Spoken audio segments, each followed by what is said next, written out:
Okay, so hello everybody. I am Rebecca. I'm the curator for May We exhibition. So first I'll be describing to you the context of May 13 and also a little bit of an exhibition walkthrough, a virtual walkthrough of the exhibition, so most of you can see the exhibition. And I will be introducing our artists and collaborators. Okay, so May We is a result of the Japan Foundation curatorial workshop in year 2020. So there were actually two proposals that were selected to be realized, one of which is May We, and the other is Lau Pei Xian's DC2, an exhibition which will be opening tomorrow. For context as well, May 13, 1969 is known to be the darkest day for Malaysia. And it is because it was a race riot that took place during the third general elections of Malaysia after gaining independence. So official records actually show that about 196 people were killed, but on unofficial records claim that there are in fact a few more than that number who were killed. There's also now a mass burial site in Sungai Buloh next to a leper colony, and there will be a conversation about that this weekend. Sorry. So what began as a fear of forgetting led to this exhibition that I co-curated with Azad, and we invited 4 artists to explore the younger generation's perspective of what May 13 is. And we did that through research, reflections, and a lot of discussions and conversations. So the starting point was to really look at 4 artworks by Reza Piadasa, Shah Ahmad Jamal, Ibrahim Hussein, and Yojin Ling. From there, we explored their expression and how they really wanted us to understand May 13 was for them.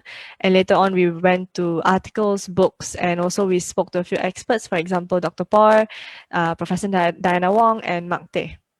So we chose Tun Perak Co-op as our venue, mainly also because of the slight relationship between the site and the topic of the exhibition, which is May 13.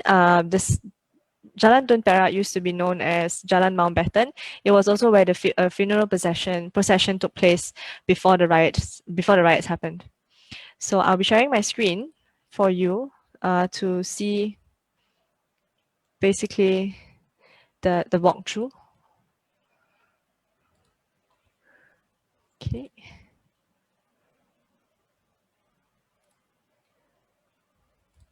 Okay, so this is Tun Perak Co-op and the lobby area for the exhibition. As you walk into the space, you will see Shamin Sarum's Kisah-Kisah Ibu. It is his disconnection and connection of May 13 to himself. You can see that the entire exhibit is made out of mosquito net, a veil over the wheelchair. And on top of the wheelchair, there's some memory items. So this is actually a setting of Sam's mind palace and how his mother-in-law was very young at the time of May 13, 1969, and he only understood bits and pieces of the incident from her when she couldn't really understand what was actually unfolding around her, but she understood the emotions around her, the fear. And he wanted a little bit of a softer setting towards the whole installation. That's why you see the keris, and it was instead of a blade, it's actually a feather. And to give homage and tribute to his mother-in-law that passed away is the folded flag that you saw earlier, and the balustrade, which is a little like tiang that you have in traditional kampong houses to give that domestic setting as well. So as we go upstairs to the first floor,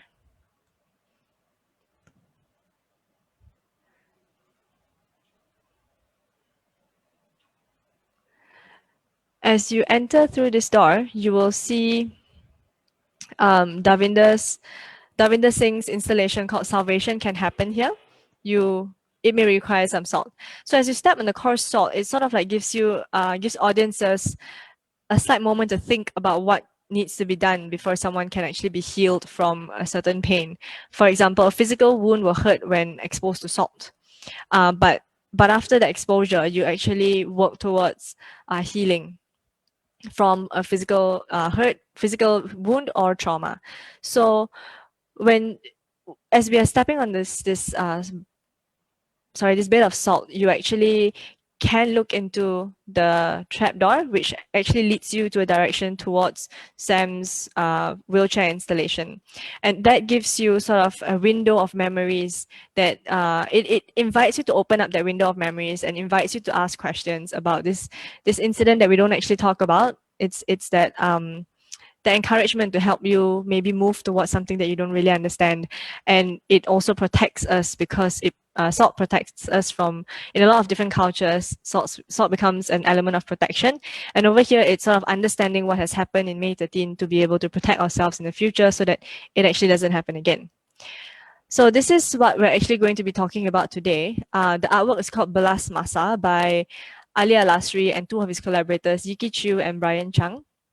They have actually made 13 pages of calendars. Each day is May 13, 1969, and they will describe a little bit more about their work after this. And if you can see on the wall, there's actually January 13, 2021, because their work talks about the state of emergency during May 13, 1969, and January 13, 2021 is when the government announced the state of emergency in the year 2021. So understanding whatever that we have collected basically from this entire exhibit, the memories and the possible trauma and pain, we enter into Paul's installation where you can actually sit on the stool, on the chair, and he will actually wash your feet. And that action of washing actually puts himself in a state of, in a position of humility. And after he washes your feet, he will hang the cloth up to dry, and that's what you see now. It is an act of basically opening up all these little things that we should talk about today, taking away all the taboo and opening it up, opening conversations, beginning conversations to start somewhere to actually speak about May 13. And when you've actually talked about May 13 or have heard someone talk about May 13, you are now faced with these tripedal installations that you see right now. The tripedal installations are pretty much in your face because if you're at average height, you can't actually walk through it unless you bend down or bow down. And that actually puts you in a position of trying to come and have a moment of reflexivity as you move bodily throughout the tripedal structures to exit the entire exhibition. You are put into that time of reflection to really understand and contemplate the different narratives that you've heard of May 13 and to respect it. To bow down is also to give homage to those narratives and also to those who lost their lives in May 13, 1969. So this is how you would move out of the exhibition. You have to weave yourself through basically. Yeah. And then the camera should turn where you will see Paul's entire exhibit. There you go. Right. Okay.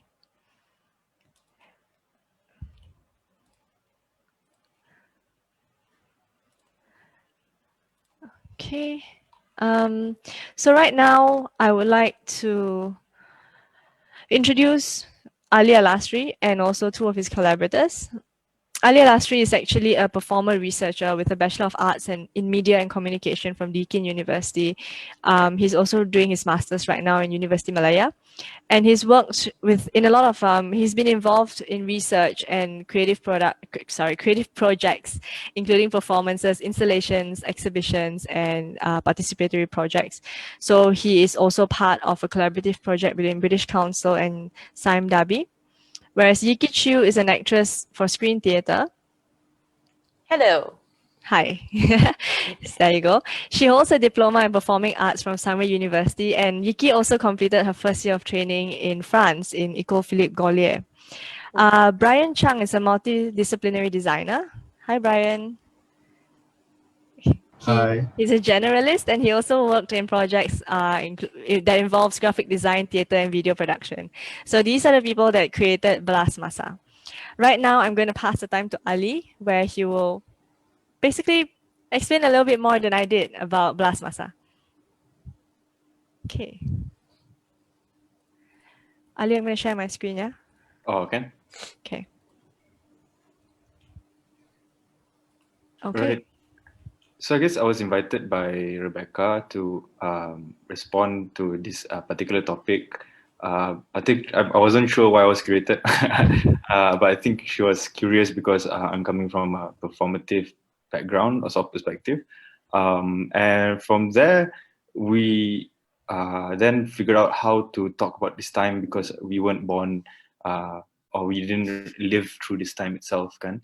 And to recall it, I think the most immediate memory was our school and our sejarah books, which is very short. So, but nevertheless, it is raised again by old people, old politicians to warn others not to say bad about other cultures. It's very interesting how it's reused again.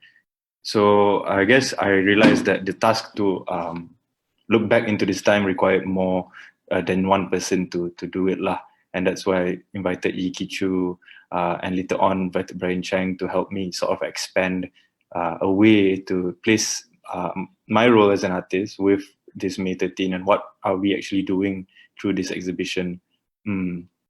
So yeah, this is the final installation work. It was very ironic because we were installing it during a time where Darurat was being announced.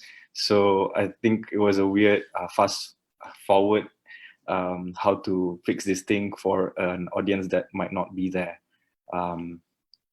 So nevertheless, if you realize, I think the choice to put it on tombs itself also was to connote about this particular history that needs to be looked back because there are memories lying behind. And then if you can look into the calendar, the reason why we played with number 13 because it's always being framed as 13 May, but it is a period. It's not just a particular day. And maybe for many, at least for us, it was an entry point to this topic lah. So once we opened the door of 13 May, which then became the calendar's date itself, then we can slowly see the effects of emergency, the effects of personal memories, personal histories, which differ from national reports, and also odd YouTube videos or online archives from British that is still there, which is not accessed, but it's just stored in his internet storeroom, which calls for a revisiting.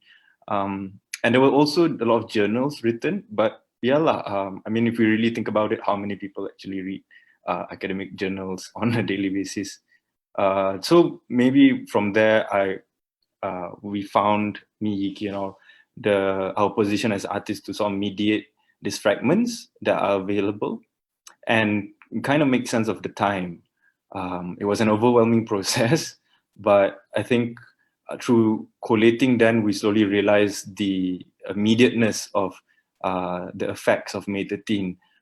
One in particular is again the call for Darurat lah, being used again. So it's quite ironic in terms of the timing of things, and also that mirroring of time lah, because Darurat then had army on the roads, people were actually shot, civilians were shot for disobeying, whereas Darurat for today, yalah, you kena denda lah, and kena tahan polis. But nevertheless, it's still the same act that is used and alive today. So we discovered that May 13 has evolved lah. It's this particular theme into our lives, and how did it evolve was our attempt to iterate it through the calendar lah. Yeah, I think, is that okay? Is that enough? I'm just saying a lot. Hang on, give me a minute. It keeps flipping away. Just let me share my screen again, yeah?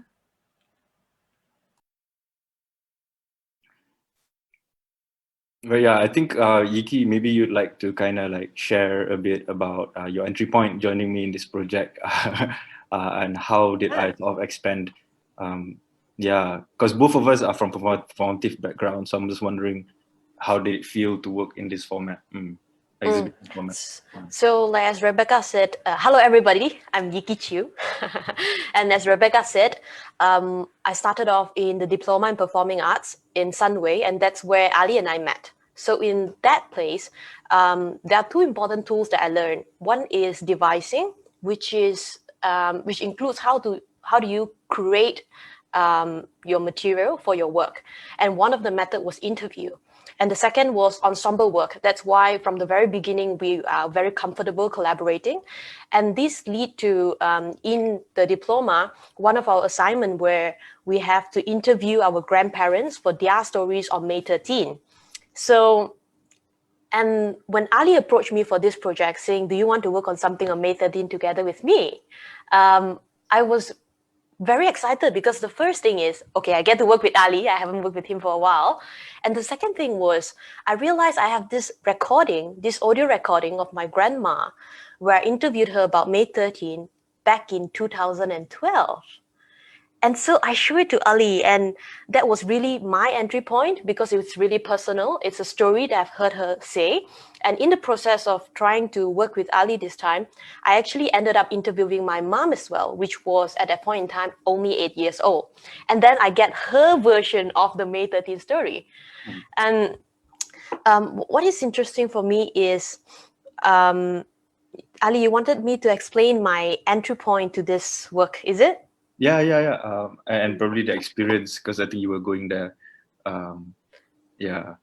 And I think from again, your grandmother's story, like, that was very useful for us as a starting point to place ourselves as a 93 born Malaysian, to look back at this time not lived lah, but alive. So then I also responded from that material and looked into my granddad, who turns out to be a policeman in the middle of KL at that time, and was also the one who was tasked to collect the bodies of the victims of May 13 lah. Yeah, and using the similar method of interview and just listening, it's interesting how people remember and forget. In the beginning, he was he was avoiding, but quite like nonchalant, like he wasn't really open until the second time I met him with books of the Abdul Rahman's books Sebelum Selepas, and kind of like open it up to him and allow him a space to talk about it. And that was interesting, how he expanded more on the anxieties when he was there, the bodies that was collected, how it has to be closed because people didn't like to see it, and he didn't want to see it. But he also mentioned about not being able to collect bodies because families themselves took their bodies. So there was also this little experience that's very twinkling. I think that relates directly to the calendars, right? It's actually in the calendars, right? That story. Exactly. Yeah. So eventually There you go. Should be we in there. use these stories as the bone of building this narrative, or at least of our way to write down how we are going to inherit this memory from our grandparents. And from there, Yiky's grandmother was a housewife, whereas my granddad was a policeman. And from there, we ended up making a sort of dialogue between them without them being there. And the inspiration for the Chinese calendar was an interesting occurrence, because the invitation to do this exhibition was to respond to not only May 13, but also the old artist's work that was presented. And one particularly stood out, although all four is amazing. And Yiky helped me with this when she saw Ibrahim Hussein's, May 13, 1969. And she managed to see number 13 underneath the black print on top of his work. Yeah. This is it. Ali, I think connecting to what you were saying earlier, what was interesting is, if I go back to your grandpa's story, is that Rebecca, so I contributed the story of my maternal grandma, but my maternal grandpa was also a police. And so then I would hear, it's funny because we are talking about a Malay male cop and a female Chinese housewife. And it's as though, our grandparents have shared the partners, and they have similarities and differences. And yet there is, we find that they talk to each other, the different stories that we have. And I would like to bring our attention back to what Ali said earlier about memory and how it's faulty, and how the grandpa in the beginning was not so open, and after that become more open. And it is the same with my grandmother. I asked her, she would say, "Nala, my story is nothing," and then she would go on to talk for 30 minutes about, and I'm like, oh my god, you have so many things to share, but you said you got nothing.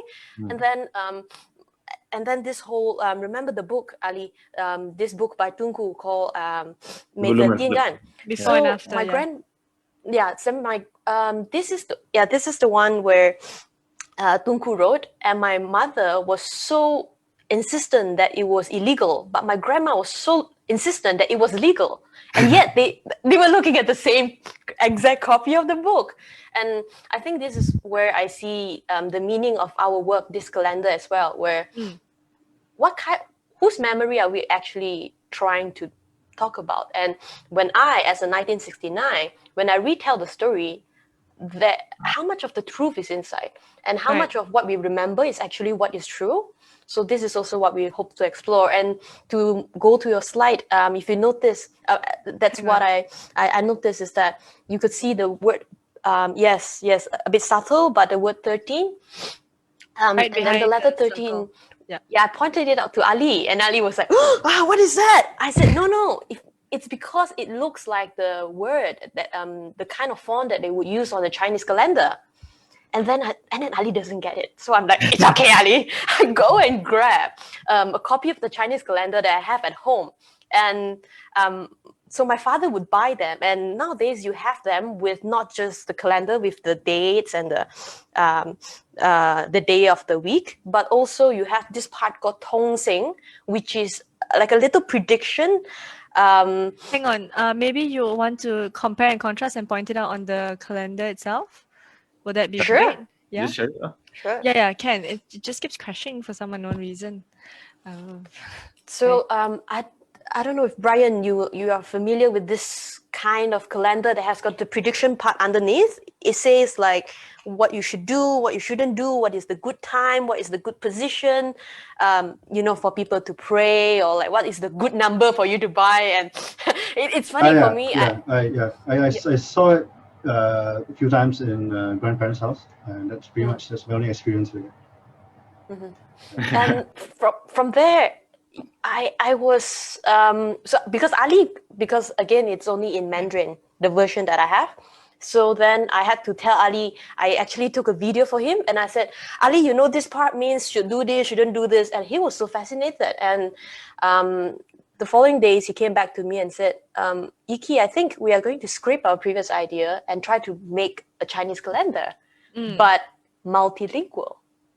And so that came up to this calendar. Yeah, that was what gave birth to that. Thanks to Ibrahim Hussein's that 13 letter that I saw, and that evolves into this. I think a little bit of context as well. Maybe Ali, would you want to explain what was the first idea you had before you came to the calendar? I think it was this sort of game where we would open up I was a facilitation of a game to facilitate discussions essentially. And I thought of maybe having a station in the exhibition to allow for this conversation to happen. But then coming with COVID and then, the amount of things we could not do during this time, I felt like maybe it calls for a work to be exhibited, a work that can also transport beyond the exhibition. So I thought of something tangible like research or data, but also books lah. But then I was thinking about what kind of paper book, and unfortunately enough, with discussion with Yiky, the calendar seems to be an ideal way to talk about time because it does state the time. And I think the Chinese calendar, the reason why we make it multilingual, not because it was already, if you look at the top of this calendar, you can see the Islamic month, Islamic date. And already there is nuance, but I guess the fortunes were told in Chinese because it is in that culture and belief lah. Maybe bringing all of that right from that, you wanted the game, and then somehow Yiky spotted the 13, and then you guys thought about it, and it became the calendar. So looking right at the calendar right now, maybe you want to describe a little bit of the different elements and what was added in replacement of the things. What was it called? Tong Ching. Sorry, Yiky. Right. Yeah. Okay. Tong-sing, yeah. Tong Sing. Okay. You want to go for it, Yiky? Yeah. You go for it. I will come. Okay, you come in when needed.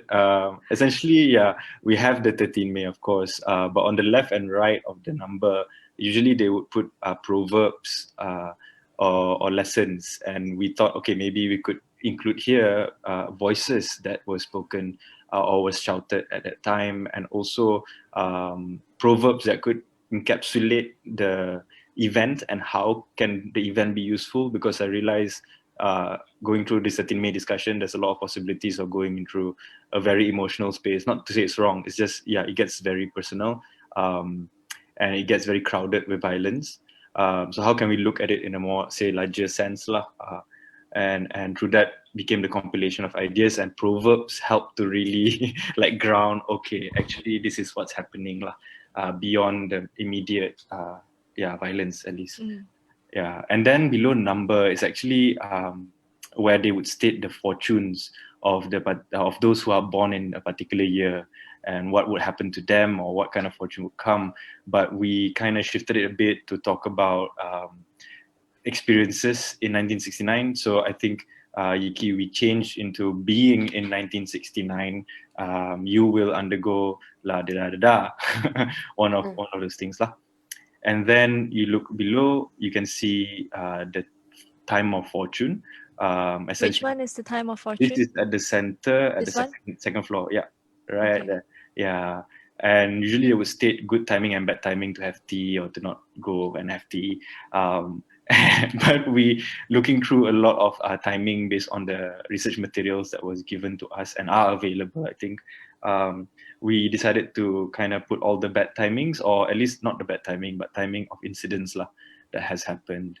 On the top left of the particular bento are objects of fortune, where we will see different objects that are brought again to sort of remind or use to survive that time. Some calendars shows candles, which kind of reminisces the time of Darurat at night. There's not a lot of stories about that and what happens at night. And then the penyapu itself, if you look here, was the recurring object that's being called because it was used during a Chinese rally that happened post-election before May 13. And Sapu Melayu keluar and all that. So I felt like this was a very interesting way to look at how objects were used also to imbue the conflict. Yeah, and then if you look at the QR code on the right, those are online materials that are available and accessible to the public to kind of look closer to May 13. But I think the way we curated it inside the calendar is that it will speak with the story itself. It expands the story. So there would be a story about my granddad going through curfew and looking at cops stealing some petrol in a petrol station. And then if you go into the QR code, you would see how an uncle reminisces the difference between the Darurat and the movement order today. Yeah. So the idea here is like to constantly let us think more about the themes that are emerging during May 13 and today, I think. Yeah. I think adding on to what Ali is saying about the QR code as well, I think one of the question that I keep asking myself when I started this project is, what is my relationship to May 13 as a person who is born in 1993? Because a lot of the resources that I see, they're old, but what does it really mean to me? And I'm so glad we can have this kind of conversation between Ali and I, where I can ask him, what exactly does May 13 mean to you? I can ask him very intimate question. If you were to go back and you see your grandpa, what would you say to him? What would you ask him to do? And it is in this kind of conversation that and especially I remember on the day we found the idea of having the QR code included in the calendar, I was so overjoyed because I'm like, yes, this is it. This is our way of having the 1993 filter, because we are reimagining. Yes, the Chinese calendar, it's old. This format is kind of old. But we are trying to put in the 1993 lens. And for us, that's one of the way how we can have that digital edge to it. And if you notice also just above the QR code, we did something cheeky with the zodiac animal. I really think that's worthy of a very good explanation, please, from all three of you. Mm-hmm. Yeah. So for those who are familiar with the Chinese zodiac, they would spot like, hey, wait a minute, do a double take. What is happening over there? So that's so we have hidden a lot of this little riddle, little puzzle, little nuggets that they can find within this work of the calendar. And And if you read, it may look like what Ali says, it may look like a bento box, and you go like, which one am I going to try and excavate? And maybe I find something, oh, I like this one. I don't really like this one. And the idea is not to create, this is the story. Nah, it is like, we show you different perspectives, different entry points, and you decide what you want. You may have the QR code, you may take it this time, you may forget it in the next page, and that's okay. Or, for example, because it is multilingual, I may like, oh my God, I want to read the Tamil font, but I cannot understand it. And that is one of the beauty, I feel, that you can only take as much as you can take without the help of somebody else. And that means in order to completely understand the work, even if it's not the main point, you need the help of somebody. And I think that really speaks to also one of the things that we always talked about, right? As me, Azad, and the artist talked about with Ali as well, was that we wanted to create conversation. And I think this work really took the conversation to an extension, basically, because now I'm not only just talking to Ali, but Ali has brought in the both of you to talk about this. And in order for other people to actually fully grasp, like you said, it's not the point.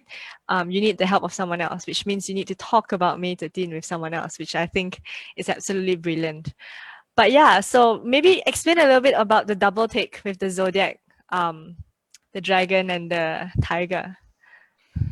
No lah, I think that was just a bit of humor lah, kan? Yeah. Because it gets so serious. I think Yiky has mentioned about the zodiac lah, that even the old Chinese calendars have the fortunes, right? Yeah lah, I thought maybe Harimau Malaya, right? Why not mix with a dragon ingot or this idea of this mainland China supposedly lah. But yeah, don't take it too seriously. But you know what I mean. Yeah. Right? And I guess it will sort of like to look beyond this just cultural differences. And to show the complexity in this calendar was the idea. So that you have to sort of deal with our cultural differences. And I think language was the most felt lah, even amongst us in the particular exhibition, because we have the privilege of English and understanding each other, but in the past, language speakers were very segregated as opposed to today. So I felt, what is it in the future? How would it be like? How would a Malaysian polyglot walk around and understand the world, right? Will that ever be? So yeah, I guess this is somewhat what the calendar is trying to ask, actually. If I were, sorry to cut you a little bit, but then maybe you were saying also that some of the stories are from your grandfather and others were from Yiky's mother and grandmother, right? So maybe you want to describe a little bit about this aku bertanggungjawab bit? Right. So I guess this can be said as an opening per se, but I wouldn't like to arrange it into arrangement. I think people should enter it to different points. But this particular story tells the position of my granddad lah, essentially at that time. What was his role? I was building the character lah from my granddad, and he did mention he was teaching in a detective school actually at that time before he was called to suss out the situation. And in doing so, he saw the particular lorry carrying Chinese supporters with the penyapu, and also saw the Malay group that saw it, but he's a policeman. And I guess that was an interesting way to sort of capture his how to say it? Oddity, or that moment of choice. Like, you see banter, you see bullying or whatever conflict in front of you, but how do you engage and your social roles at that time? And I think, to kind of capture that feeling was part of the story lah. Why it was curated. So as one of the many 13 pages. Right, 13 pages. And then maybe there's Yiky, do you want to probably share a little bit about the one that we talked about earlier? I'm going right to the page now. Sure. Is it the laporan So many pages. No, it's this page. Songkok page. Yeah, the Songkok page. That's right. Songkok page. Okay, here we are. Ah, yes, yes, yes. So for a lot of So- us that cannot read Mandarin, you might want to help us. So the title is I Panic, and this is a story where my grandmother was telling me how she basically had to make a difficult choice to temporarily abandon, ready to give up my youngest aunt, who was just playing outside the door when people started to shout "Paiwa Paiwa," which means that it actually translates to getting rid of the Chinese. So because it was a new term that was just, made in a haste, so people didn't even know what it means. And my grandmother was just simply so afraid to hear the word and people panicking over how they say the word, but not even knowing what the word means. And she's like, oh my God. She was calling calling my aunt, Ayong, her name is, Ayong, Ayong, come in. And like Ayong was only 3 years old. So Ayong obviously was oblivious and she was just playing her masa masa. And then, but my grandma got so overwhelmed by her fear that she decided, you know what? I've got 3 other children. If I'm going to lose one, okay lah. At least only I lose one rather than all of us die. Then she decided to just close the door. And this part was about how after that her husband, which is my grandpa, came home and saw like, why is the child still outside playing masa masa? Grabs the child, go into the house and gave my mother a good scolding, my grandmother a good scolding. And we concluded that this piece with how this lady was just simply feeling so overwhelmed with fear, and that's why she felt she had to make a choice for all her children, but not just this one children. So we have, so for each of the 13 pages, we have Selang Sedi interweaving the stories of Ali's grandpa and also my grandmother, like this one, and also my mother. Yeah. Right. So, I mean, when you guys, when the both of you were explaining the different narratives, it's a lot of play with time and space. Those are the 2 main components, right? So how does this form of calendar dictate the entire display of the whole artwork in the exhibition space at Tun Perak? Do you, Ali and Right. Bryan, do you want to explain that a little bit? I Well, will in terms of whip out the display, image. at first originally we wanted to put it like a normal calendar at home. But then in just thinking a bit more deeper about the space, I think the reason why it led up to the pedestals is because also thinking about how, again, people cannot come in, right, because of the MCOs, but at the same time this calendar needs its own grounding per story. If we were to put it in stack, might be overshadowed as a stack itself. But we want to invite them to go deeper.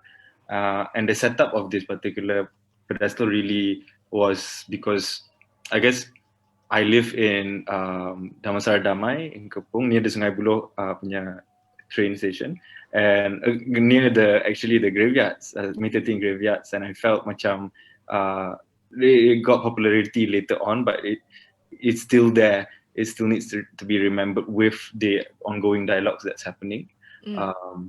And maybe this is one way to sort of commemorate those stories, or at least ground them for people to visit and learn about the stories long-lived lah, but not here maybe.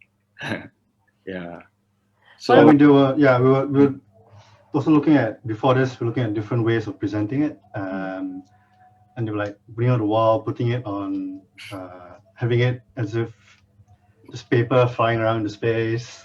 Yeah, we decided that was a bit too noisy for the space and for the work. So yeah, we ended up with the pedestal idea, and yeah, it worked out really nicely.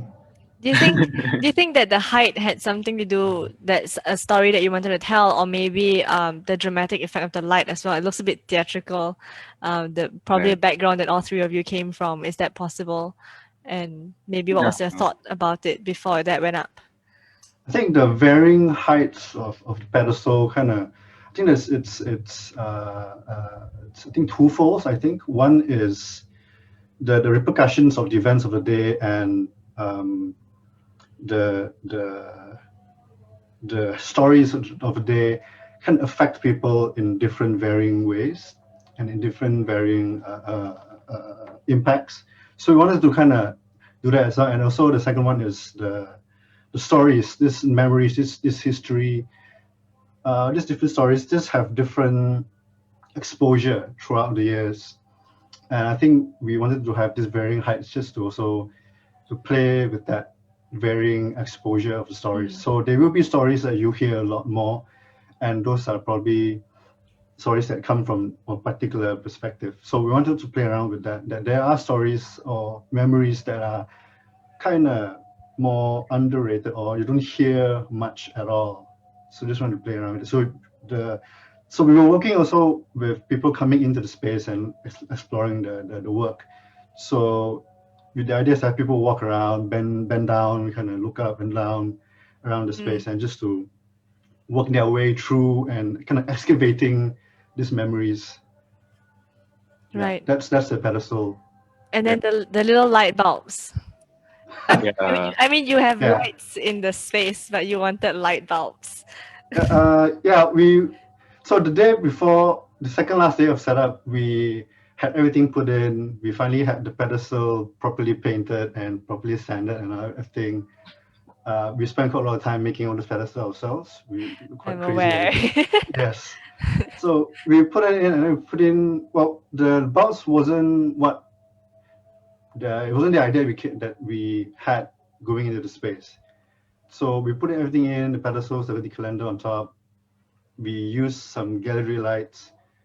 The work in the space, it looked a bit too sterile. It's a bit too neutral. It's too clean. We thought it was too clean. There's this gallery shadow lah. It's too clean. Yeah. It's being presented. It's just kind of clinical, clear-cut presentation. When it's not. Aesthetic. Yeah. So we wanted to break away from that. And I think the next morning on the final day I set up, like I woke up and said, I went to the space and I told Ali, so what if we put 3 light bulbs over it? And I thought, there's 3 windows that will work nicely, kind of ties in the whole piece together. We framed each light bulb within the 3 window frames, and the color of the window frames also matches the color on the calendar itself. So we wanted to tie everything together, and Ali he jumped onto the idea, and we just kind of scrambled to get the bulbs and the cables in. We set it up like in a couple of hours. And it worked better than the gallery lights in our opinion.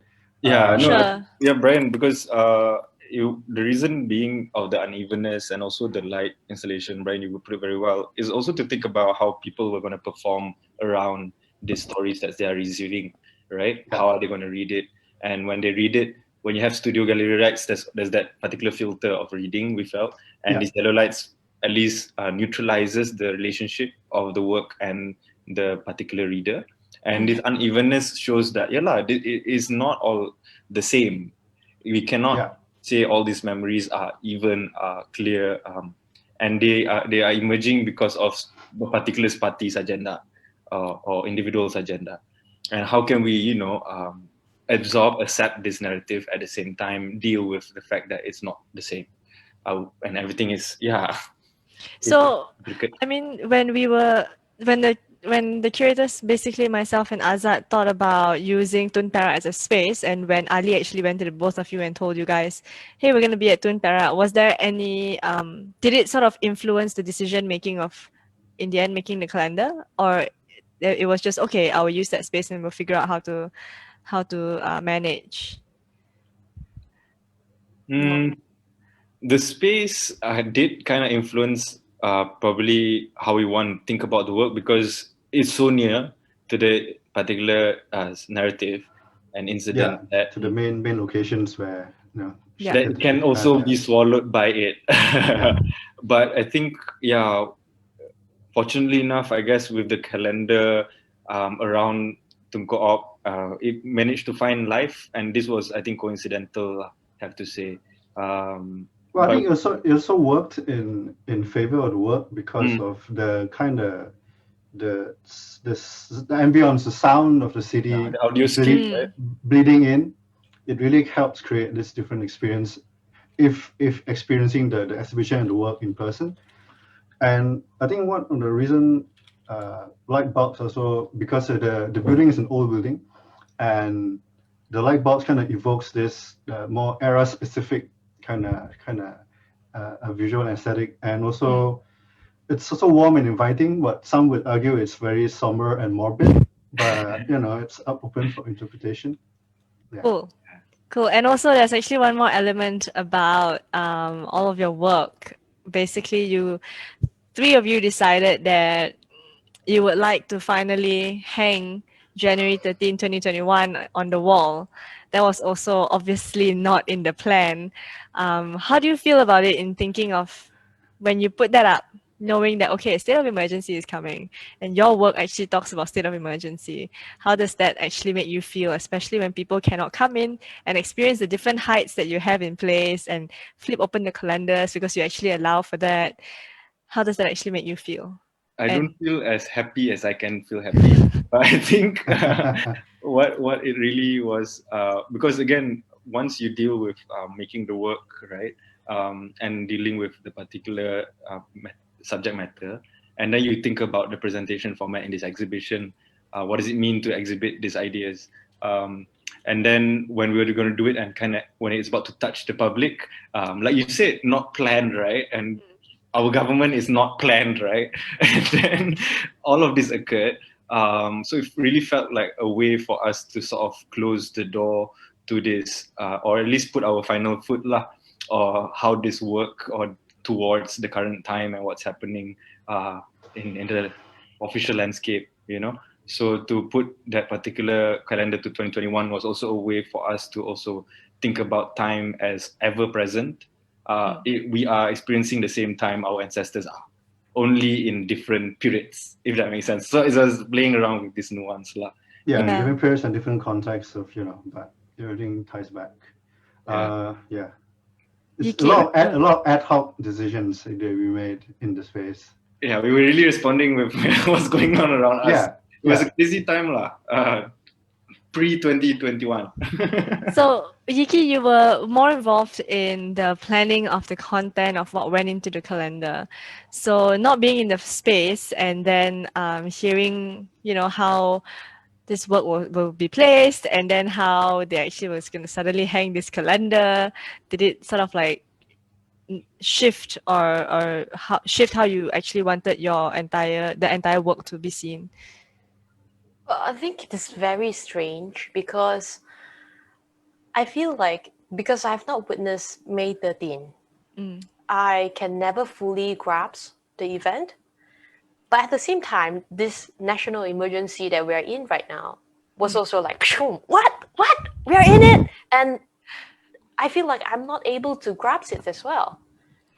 And in that sense, like what Ali said, we had to do a lot of ad hoc changes. And me, I have not personally been in the exhibition. All right. And yet, I have a version of the exhibition that I'm familiar with. So in this sense, I see, whether it is understanding what has happened during May 13 or what is happening now to the exhibition, I think there are a lot of similarity, and it just goes to show that we can never, even if I do see the exhibition, I can never guarantee what other people see.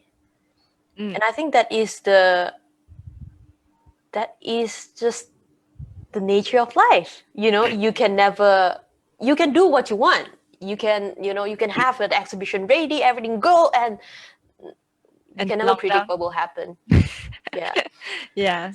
So, but I think I'm accepting of it as much as I try to be, because in the past year, because of this pandemic, so many plans, so many shootings have been postponed. So many projects, so many plans, travel, friends, things in mind, and it's like, goodbye. The life has got better plan for you, but what I want to say is I'm glad that this particular piece of work, I feel that, like what Ali says, it has the capability to extend its life beyond this exhibition, in that it could also be a 2D art. So it's a 3D, yes, but it could also be 2D. So that means I'm thinking, how can it be seen if not only physical, like what Bryan says? How else can it be seen? Yeah, it's a pity that people don't get to walk around this pedestal and to experience them as how we want it to be an immersive experience. But we try to make the best out of it. Yes, tu dia. There you go. Yeah, I mean, even having the two-dimensional, let's say the PDF that you've been looking at, even having that is also in a way kind of taking ownership and kind of taking part, inheriting these memories and this history, and in a way acknowledging that these things happen. Mm. Yeah. That's Yeah. a very good way of putting it together. For people who are viewing, this is actually what you're seeing on screen now is the calendar on the wall, January 13, 2021. That was actually last minute hung after we heard the announcement of the state of emergency, and then all of us started panicking, started to work really, really hard. So they started to send the pedestals even faster. It was really funny to watch. But yes, good job to all of them. I think maybe Ali, for you, when you were thinking about the game and then your collaboration process changed the way you presented your work. Mm.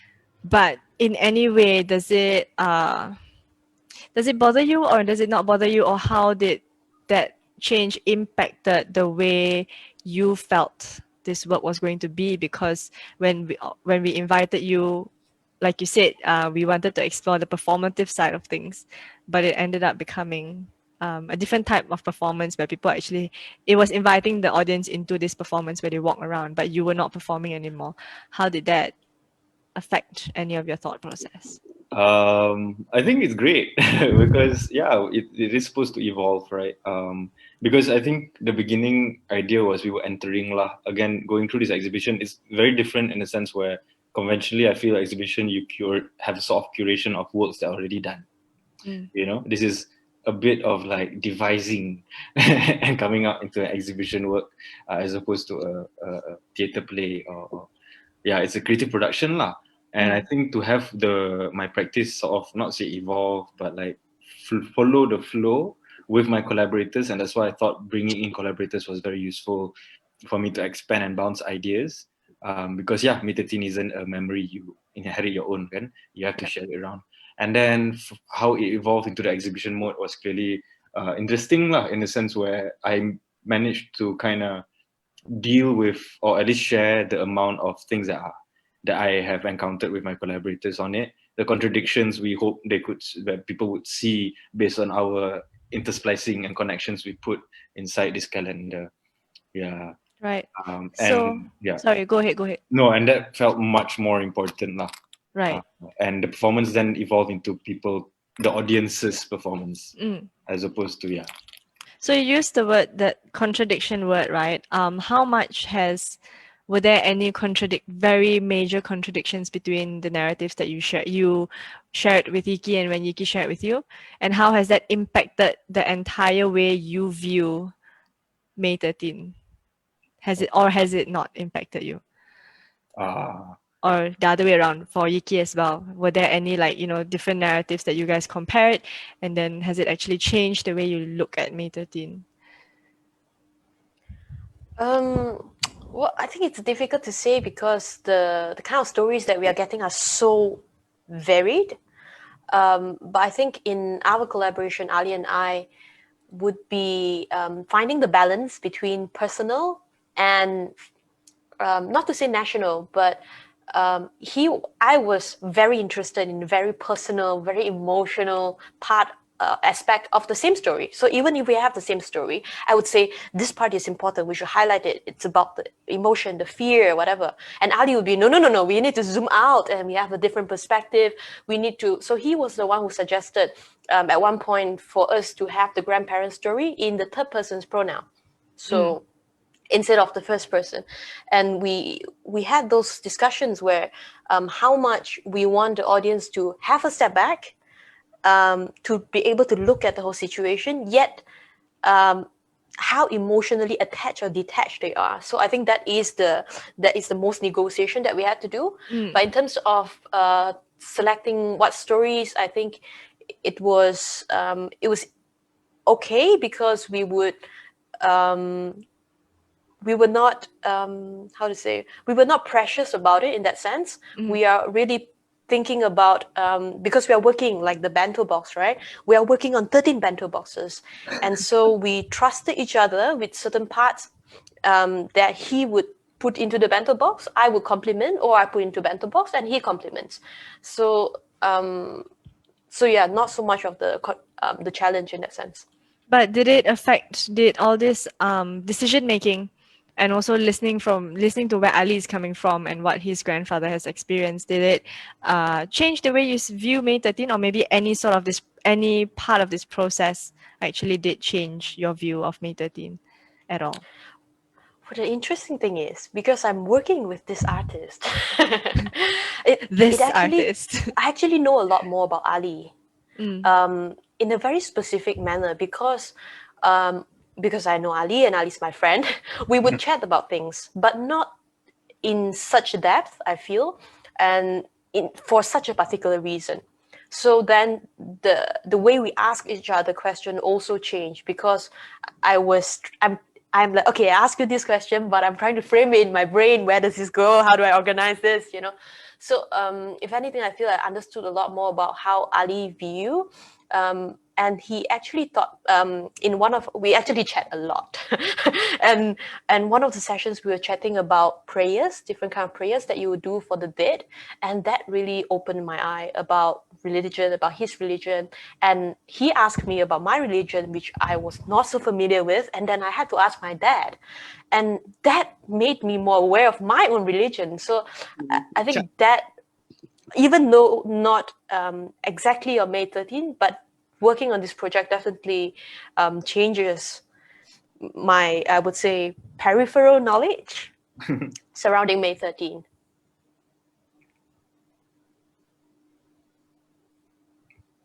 Sorry, What about Ali and Bryan? Has anything shifted in what you believe was that May 13 should have been, or what you think May 13 is? Bryan? I think previously my knowledge of the event is not as deep, I think, not as in-depth.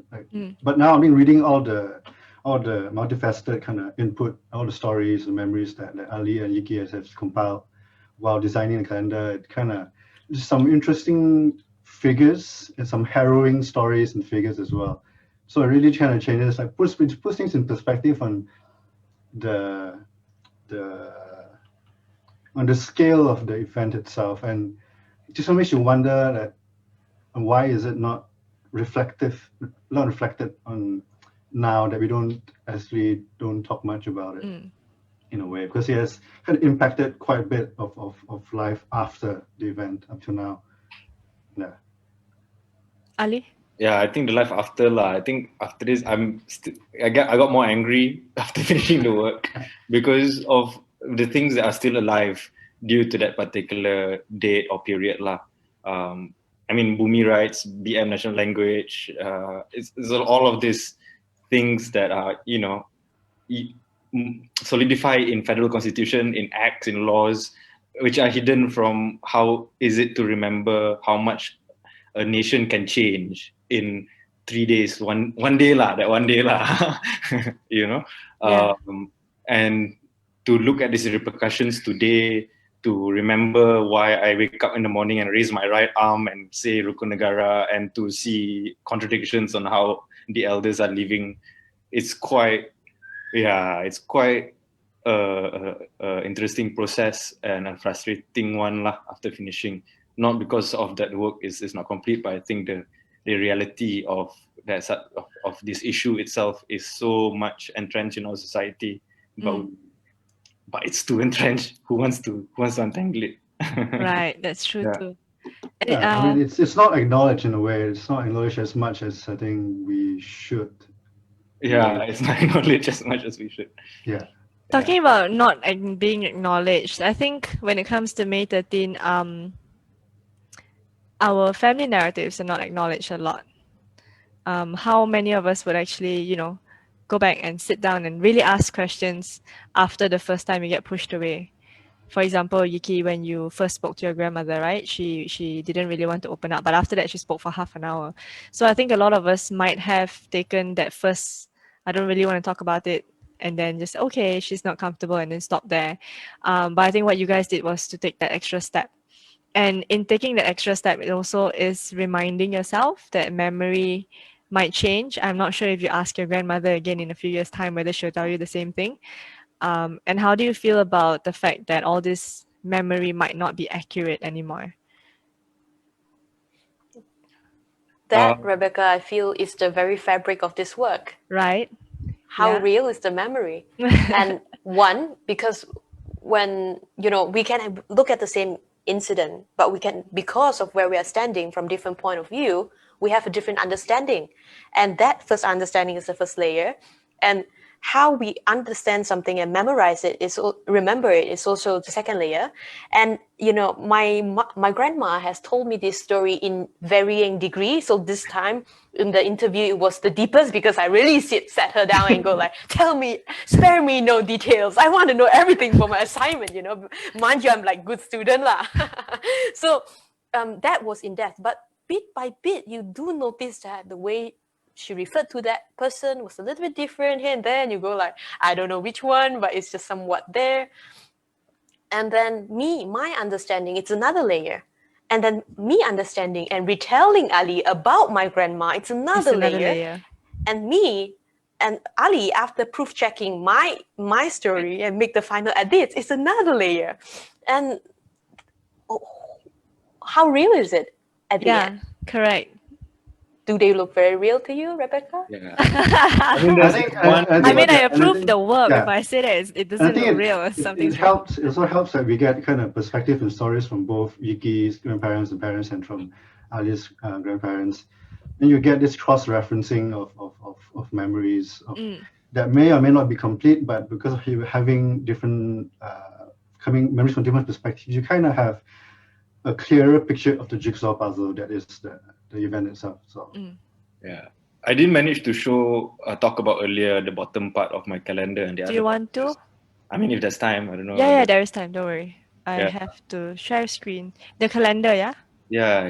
Because I think we have dealt with sort of like the center pieces of our grandparents' stories, but the reason maybe this could also explain my frustration is that the links itself, it brings to real documents and real bodies which remember May 13.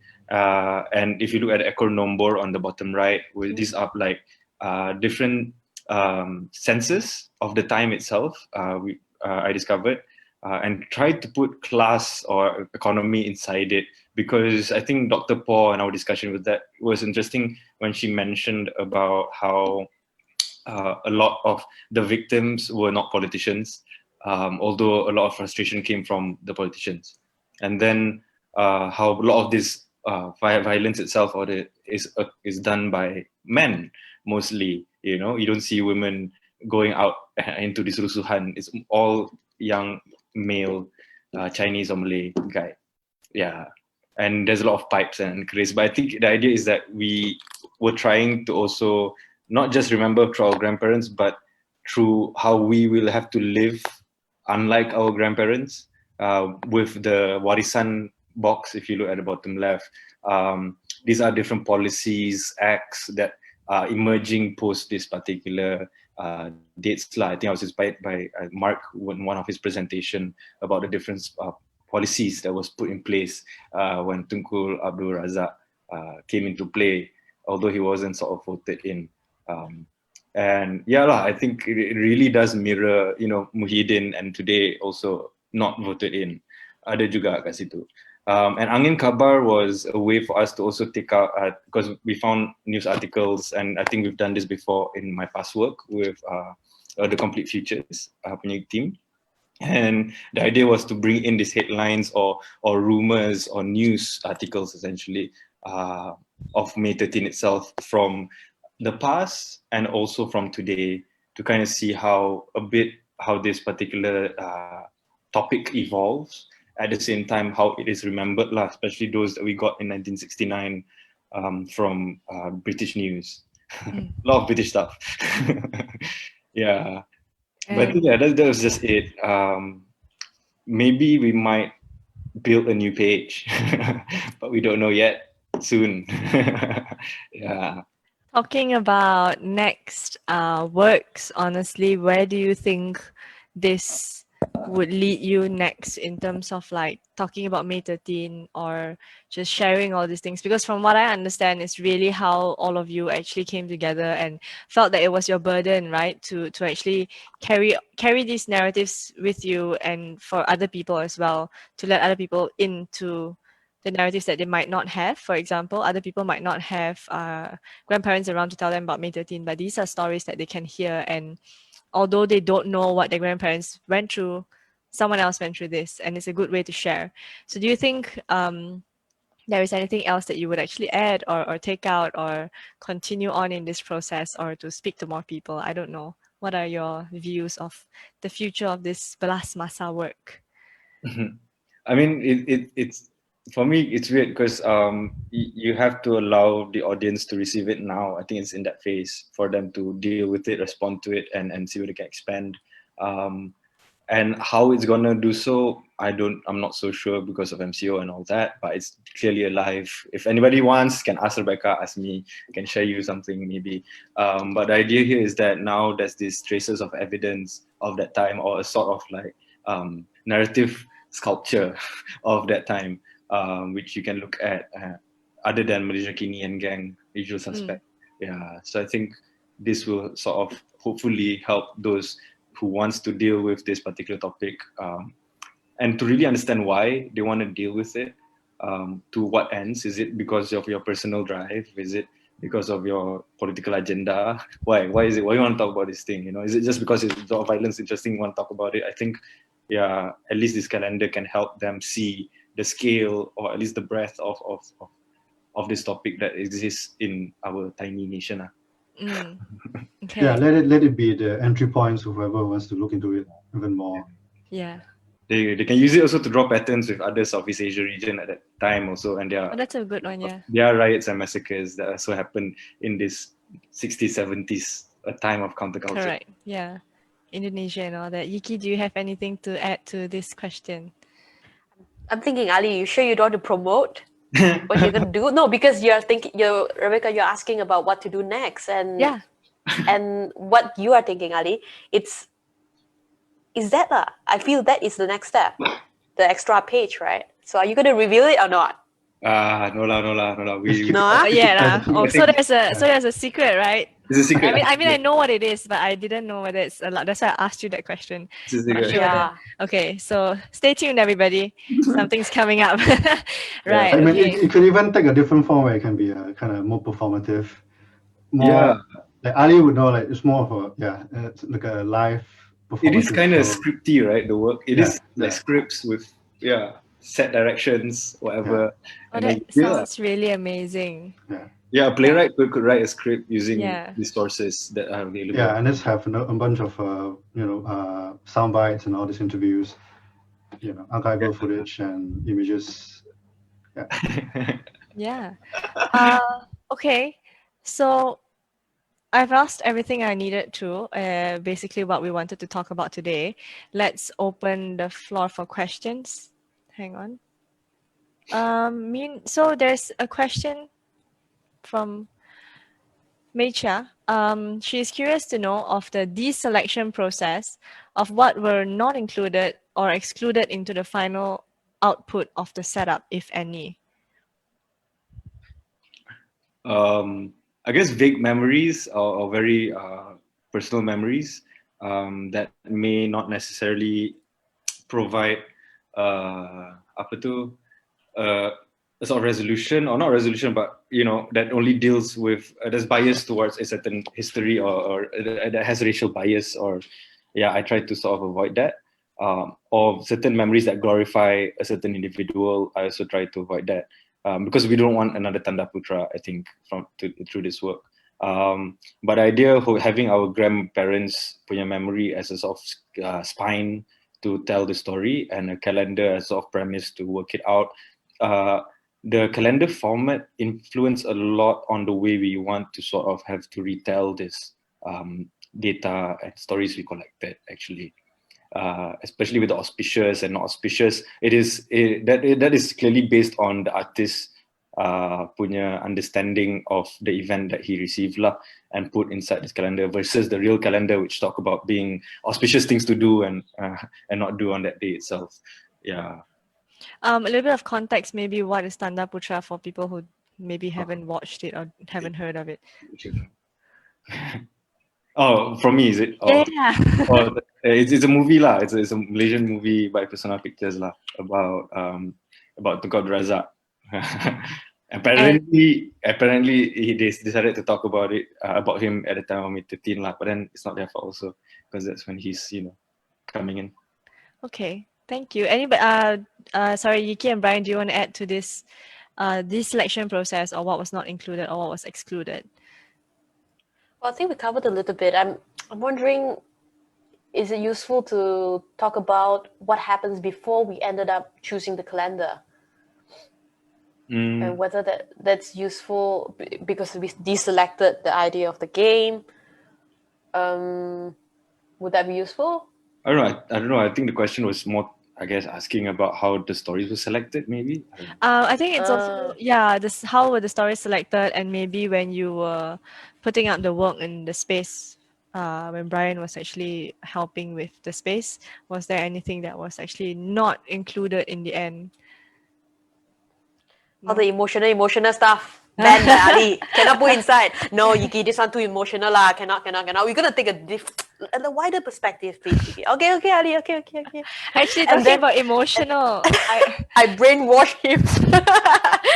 I'm like, this one not so emotional. I take off the emotional part. Okay, can. No, I felt really, really sad when it was the story about your grandmother having to leave your aunt outside, and then that I think it's at the bottom it says bagaimana ibu-ibu yang kehilangan suami dan anak mereka menerima hakikat malangnya at the bottom, and I was just like, no way, this is really sad. I don't think I'm just trying to take away the emotional. I think it's more like if it's too personal, if it's too like you're in too much in the situation, it becomes hard to actually read how these things happen, because it's the readers when you're reading in the end of the day. Yeah, that's true.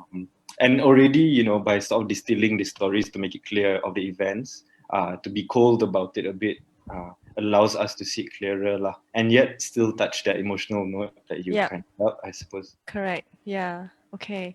A question from Facebook comments by Fawaz Halim.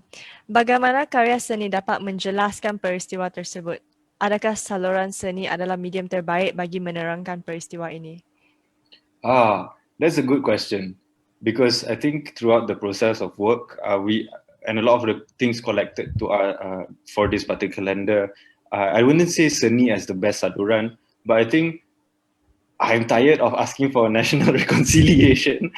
I think it's alternative memory or people's memory, people's archiving is a way to think about local memory more, as opposed to using buku sejarah teks sekolah. I think if you look into, your uncle, or you look into movies also, movies that are not good also tell story. But I think seni or the arts at least allow for the particular information to be read, at least in a different point of view lah, than what you will have from your parents or government. Yiky, Bryan, anything to add?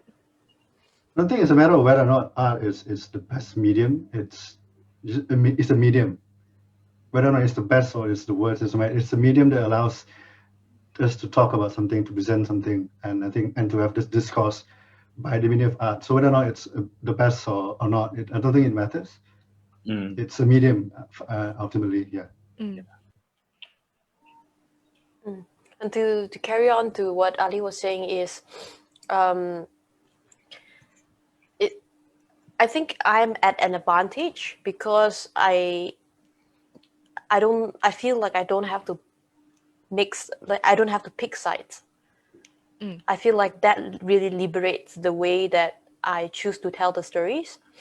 But going back to the question of the art form, I don't think there is what Bryan is saying. It is a medium, and there is no best way. But this is the way that we choose to explore in the context of May We exhibition this time.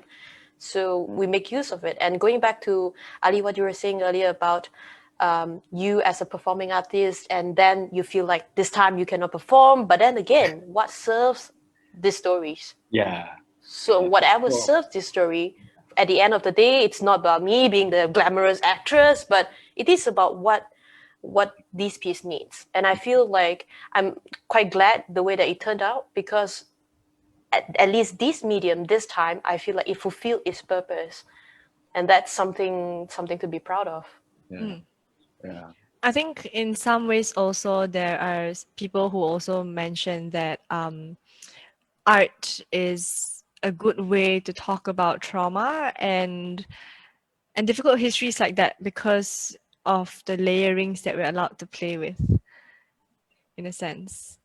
I'm not sure if you guys agree to that. Sorry, the layering. Yeah, as in, like, you get to layer a lot of trauma and pain through metaphors or through different installations that don't actually have specific words, that just spells out trauma that scares everybody off, Whereas there's some things that, okay, for example, if an exhibition is purely, okay, but it's also an art form. If an exhibition is purely photography, right? And you just see gory images of everything, where is that layering of how work comes in to explain something that you want to open conversations with? I think art or visual arts gives you that doorway to layer out. Yeah. It does help lah, but I think just to come back to the question is to look at alternative memory lah. Yeah. People's for memory, sure. not Yeah. national memory. That's all. Yeah. Okay. One more question from Zoom, Fatima. Thanks to the artist and curator for bringing this event to light again through arts and discussion. However, the dark history is in our country. What do you hope to achieve from this work, and what's your aspirations for our society post this exhibition or this work? You guys want to answer that? I think for me, the most immediate sort of change is to have someone talk to me about it lah, other than myself and my collaborators. That's one significant symbol of how the work is moving. But to just look at the long run, I think, maybe a future where, people are okay about differences, people are okay about their own cultural roots and the differences there as Malaysians, and a future where, there's this no cultural hierarchy, even if can to religion lah, but I don't know, it's just a future kan, full of Malay men. For me, I'm a bit more positive than that. I see this work as so the value of an exhibition, even if for now we cannot go in person and experience it, I do think that, and that's why I really believe in archive, in documentation, because in the future, should somebody be interested enough to want to know more about May 13, this piece of work, contribute to the conversation. The research note. A research note? The research load that comes with it. We can yes, the research accelerate a bit. That's right. Yeah. So I think it's not to say because we don't have an immediate audience at the moment that the work is it stops there. I think it lives on, and to be able to contribute that, I think that fulfills its purpose. Yeah. Bryan, Bryan, it's simply just getting people to talk about it. It's as simple as that. Yeah, let's talk about it, and to know that this happened, and these are the facts and figures. These are some of the memories that existed, and what other memories are there out there that you can find out yourself, just to complete a better idea of what happened, and and how it affected what life is now in the country. Yeah, and also kind of works in, because now it's also we are. You muted. sorry, Mike, Yeah, sorry. So to kind of tie back with the fact that we're now in another state of emergency, so it kind of ties back to that in terms of Correct. contextually. Yeah. Okay. Next question also from Zoom. Clarissa, have you I'm sorry. Have you garnered feedback or open conversation, and are you going to bring it digital or a platform where you can all see it, and thus opening a more bi-directional conversation? I can imagine the calendar being transformed digitally with various links and exposing this notion of entanglements. Wow, cool. Hmm. I mean, it's great if that can happen, and for sure, like this particular calendar can be more accessible for the public to see and talk more about. But I think just to like a step back before doing that is because I'm as this process of making the work, I'm discovering why do we need to talk about it, and when we talk about it, what are we going to do next? I haven't gauged the strength of this particular information yet, and I think it can be very strong. It's just yeah, how can we bring it post this exhibition? That one everybody got to find out lah. Where is it? I cannot spoil right now. How is it going to go digital? But it's definitely have to be made accessible for at least the younger generation to understand lah about the importance and the privilege of their multicultural country versus monocultural ones that dominates out there. Mm. Yeah. And I think the fact that we're doing this and we're trying to present the exhibition digitally in light of the MCO and the emergency, so it's also a way that because we're we're dealing with the digital platform, this way of dissemination. It's also in a way, as Ali's mentioned, it kind of, I don't know. I hope this is like a way that we can kind of engage the younger generation because just digitally. I think and I think there are some ideas on how it can be transported into a digital platform. But yeah, we'll see what happens after this. Yeah, I mean, I'm still like curious to use like Google Translate punya camera on the work and see how it sort of And changes. how it translates. Yeah. Yeah. It's honestly quite difficult because that's what I had to do with Mandarin, right? And the sentences come out different each time when you even when you use the camera. So there are a few probably just the word choices might not be the most accurate, but you get the bigger idea, the zoom out bit. You don't get the little emotional bits that Yiky was trying to explain just now. So it's just getting a general picture of everything. We also actually had a kind of discussion with Ali where do we go with traditional Chinese or do we go with simplified Chinese? So in terms which of one is this?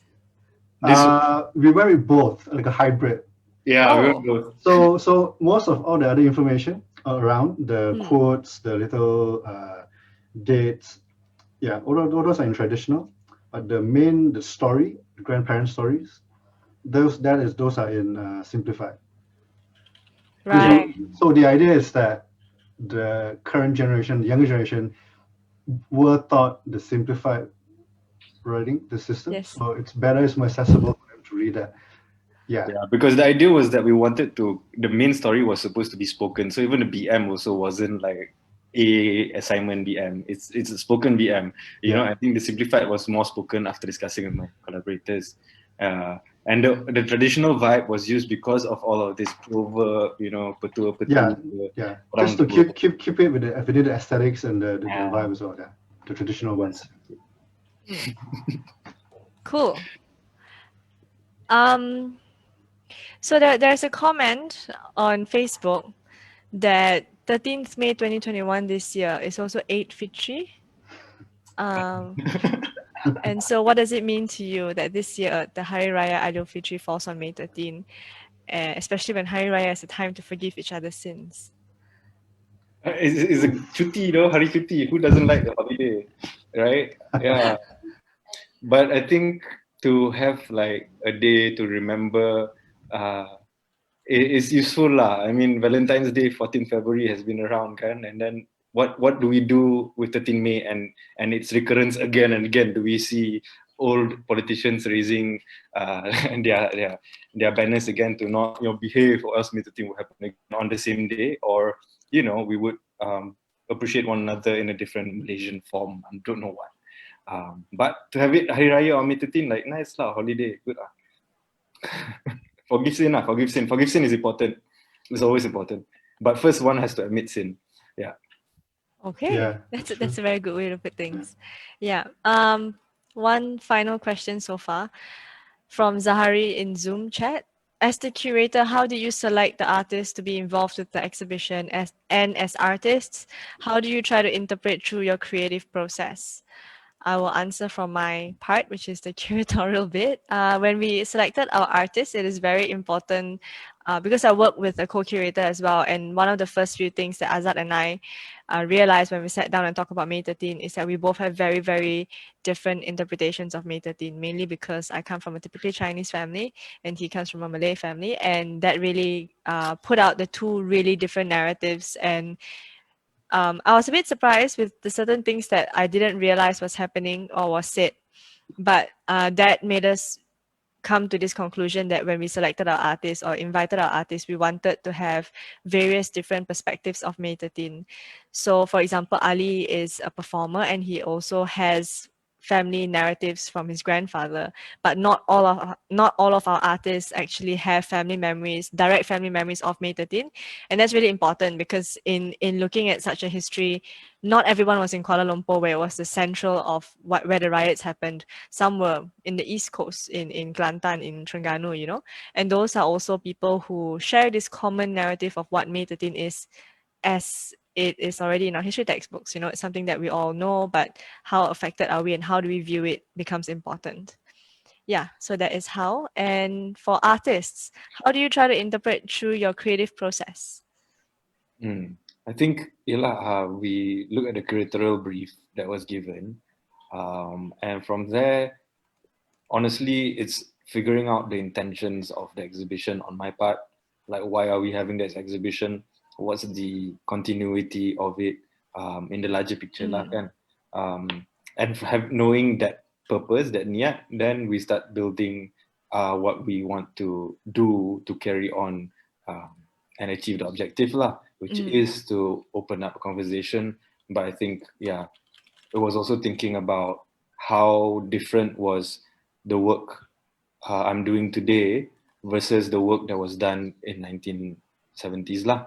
From the old artists, right? What's the difference of making the work now? Because they've covered that particular area already, and I think from knowing that position, we move forward lah. And for collaborators? Yeah, Yiky, Bryan.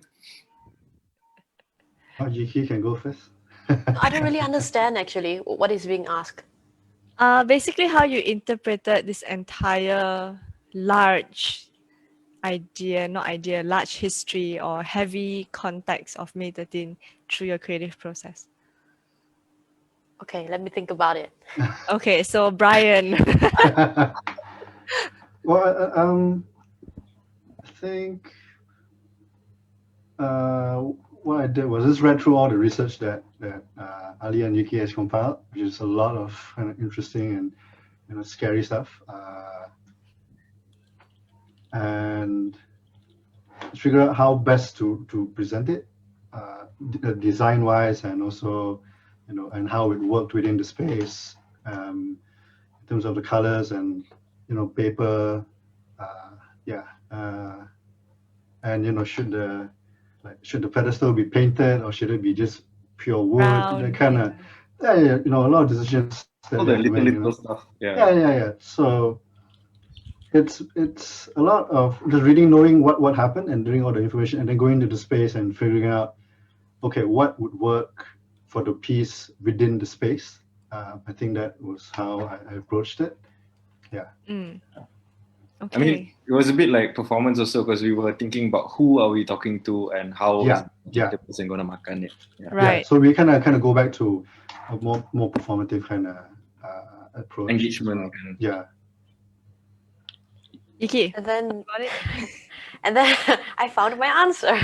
And then for me, I go back to what Ali was saying earlier about how the format of the actual Chinese calendar govern the kind of information that we put in. When we first, when we went through the different materials, I would put sticky note, okay, this is interesting, that is interesting. And that's really just based on my feeling. and bits of information that I feel can be interesting to add into this conversation, but I don't know how to use them use them yet. And how I organize them is I started looking at the actual Chinese calendar, and one particular section was about the good direction of the day, and from there I translated that into locations. Okay, so maybe one of the way of us organizing the different stories we have is if a location is mentioned, for example, Jalan Tiong Nam is mentioned in this story, I will then include it with a location focus and slip into that part of the bento box. And then we identified several others, which include lucky numbers. Chinese are always concerned with the numbers that they can use to buy people, and that's how we translate into echo number, which is a numerology as well, the different statistics that we have, and that's how we organize from all this different, and it can be a lot. I agree. How we organize, while we select or we choose not to select certain stories. Yeah. We made scenes, right? We made like different scenes. And we make them talk and not talk on purpose. Yeah, and you call them bento boxes. I think that needs to change a little bit. Ali literally calls the centerpiece, the piece that holds our grandparents' story, the cheese, because there were so many little boxes, right? We got so confused. Ali, the box above that one, which one? The cheese above the cheese, left to the cheese, right to the cheese. It was way easier after. We understood it so quickly. Ali is the best way of because describing things. Yeah, it is the meat. Yeah. Actually, Ali, how come we didn't say it's the rice? No, because Yiky started speaking French. I was like, okay. Oui. Okay. A side note and a comment from Major on Zoom. Malaysian Chinese education system shifted from Taiwanese traditional Chinese characters to adopting from China simplified Chinese characters after China was recognized and accepted into the World Trade Organization at the expense of Taiwan. Hong Kong persisted with the use of traditional Chinese characters as a show of solidarity with Taiwan. Yeah, so that is just a little bit. That's a little bit of context to that's great. Our shift in. Our intention with the language was purely to capture how it's being spoken, and I think the traditional choice of traditional was also in consideration of how the calendars were printed before. So we did how it was different just to preserve the visual kind of more period specific. Yeah, but that's intense. That's good. Thank you for sharing that. Yes, thank you. Does layer that particular. These little narratives about how Malaysian thinks of a nation or a culture, it's very deep. It's deeper than our, I see. Yeah. Just like language. As we I also like that the fact that we have kind of Tamil stories in there. Tamil stories. Yeah, I think we were talking about like how many languages should there be, and why not put that one in there? Yeah. I think as we reach close to the end of this conversation, is there anything in particular that the three of you would like to add? I mean, I don't know. I would like people to kind of have an opportunity to look at the work and then deal with it. And hopefully, if any of you in the future wants to kind of like check it out, just get to the Maybe Instagram and then we'll figure out a way to share. Because I think the information is very important for us to live with as Malaysians. Yeah. Yiky, Bryan? Definitely look up the Instagram feed, and there's a Facebook feed as well, right? Yes. As well. So for it's we have ways to, I think, some ideas on how to put it up. So and also what's coming after that, like surprise us and surprise everybody else. Especially when they can't come and see the exhibition. So these are the little ways we can disseminate little informations to all of you. Thank you everybody for being here. Thank you Ali, Yiky, and Bryan for this interesting conversation and all of your questions.